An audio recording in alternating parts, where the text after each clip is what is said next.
Ibode mana gị meteke na kwa ana asị na Ngor-Okpala na-agba gidi na-eme nke nwanne na-eme nke ọzọ. Evangelist Ebuka Obi dị busy na-alụ Zion Ministry Grand Phase 2. Phase 2 ka anọ n'ime kita. Yontago, the reason just can play in this video na nkoko unu fokwa na onye post to this video actually went there. Yontago, onye post to the video actually went there and foresee things by himself. There is another development in Ngor-Okpala which I will bring in my subsequent video. So the reason is that now, in the Bible very well, there is a story that happened. There was light in Goshen and there was darkness in Egypt. There was light in Egypt and there was darkness in Goshen.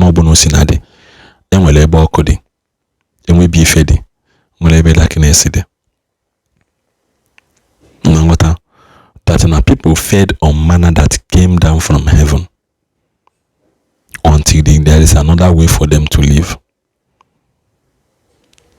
No matter what, now Johnson Suleiman gave a testimony of Mboju and my private jet, I can't really remember, but private jet is there. Also not during Corona time. During Corona time, come that and come with those things. The mother sing, but the mother and half no.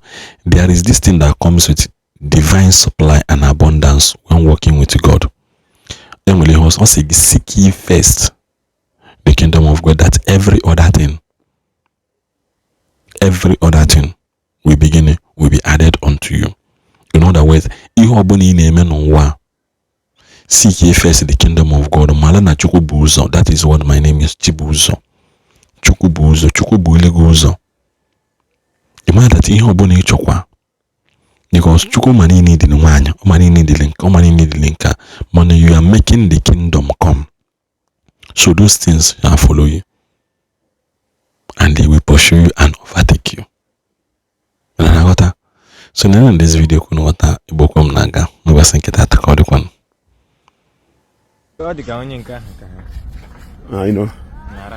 I know.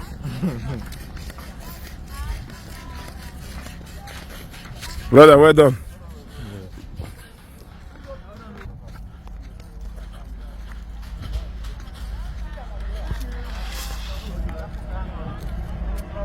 You don't need to go here.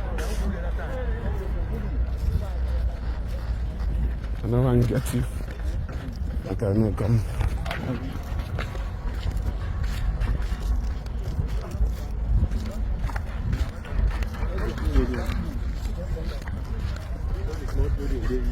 Maybe small building again.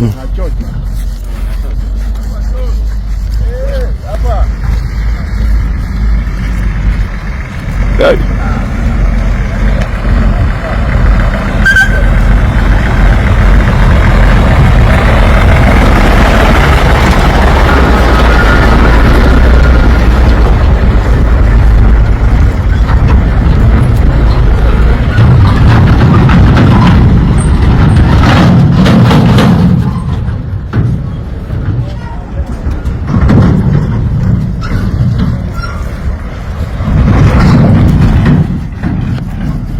Okay, we move.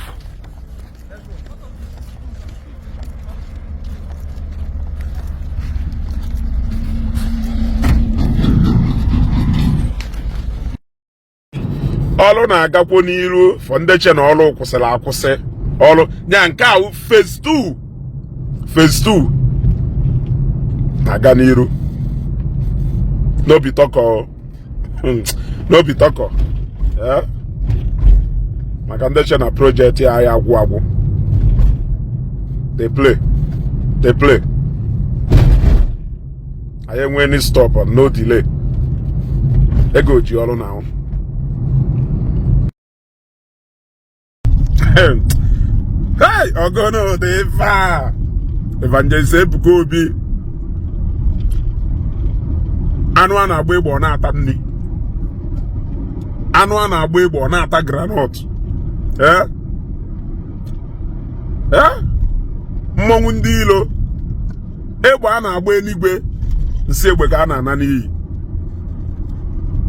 The second phase of the Zion city has commenced. The first one, the second phase, I commenced to go with more than 15 buildings coming up at the same time. When we call it Zion City, we mean Zion City. This is not the part of real estate business company with the kind of development and the land appreciation Zion with Ngor-Okpala.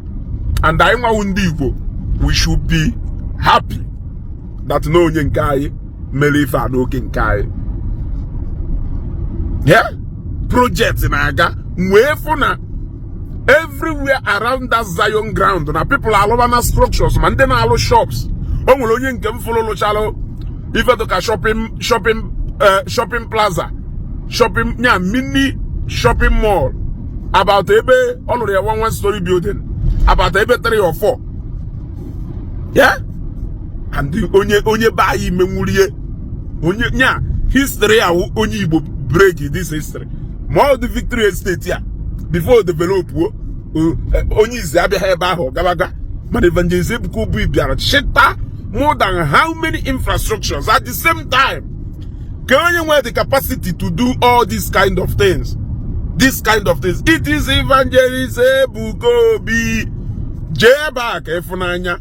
Every day can that site they take a new shape. Every day can that site they take a new shape. Until the day Zion ministry move permanently down to Ngor-Okpala. Ebunu ewefunde kwatoro. Ebunu ewefunde kwatoro.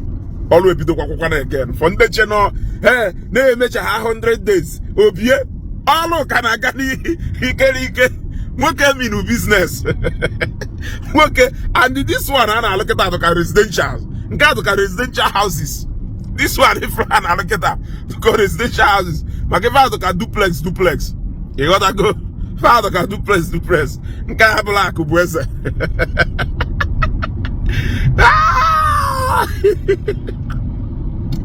This is not Akubwese.